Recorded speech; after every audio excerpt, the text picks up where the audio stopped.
Nakapagdesisyon na ang House Committee on Justice sa naging pagdinig ng impeachment complaints laban kay Vice President Sara Duterte. May report si Vel Custodio. Sufficient in substance. Yan ang naging desisyon ng House Committee on Justice sa pagdinig sa impeachment complaints laban kay Vice President Sara Duterte. Parehong nakakuha ng botong 54 na pabor, isang hindi pabor at 0 ang nag-abstain sa motion for sufficiency in substance ng Father Saballa et al. Impeachment complaint at Attorney Nathaniel Cabrera complaint. Naghain ng mosyon si Committee Vice Chair Isabel Zamora para isyuhan ng notice ang Vice President na dapat sagutin ng kampo ng Vice Presidente sa loob ng 10 calendar days. There is a motion for the issuance of notice to Vice President Sara Duterte for the filing of her answer to the 2 impeachment complaints within the non-extendable period of 10 days. Do I hear a second? The same has been seconded. Is there any objection? Hearing none, the motion is granted.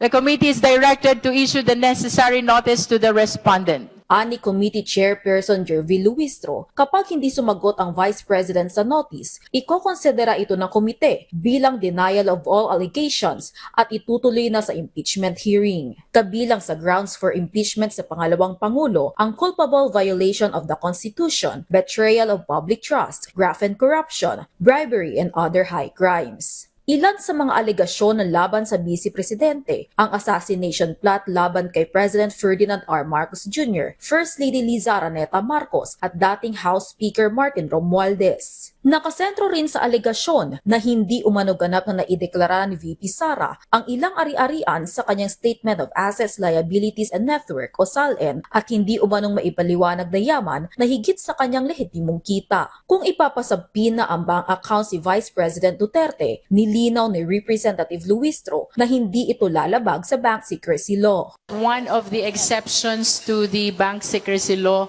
is impeachment proceeding. So this is an exception to the bank secrecy law, which means we can look into the records of the bank account. Kabilang pa sa mga idinidiin laban sa pangalawang Pangulo ang testimonya ng dati umano niyang bagman na si Ramil Madriaga. Komento naman ng ilang mga kongresistang nagrekomenda ng impeachment complaints patungkol sa paghain ni VP Sara ng kasong perjury laban kay Madriaga.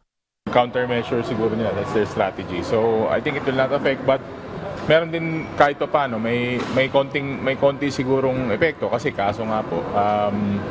But again, focus tayo dito sa ating hinain na in-endorse na impeachment. Ang tingin ko dyan ay kinakabahan na yung kampo ni VP Sara.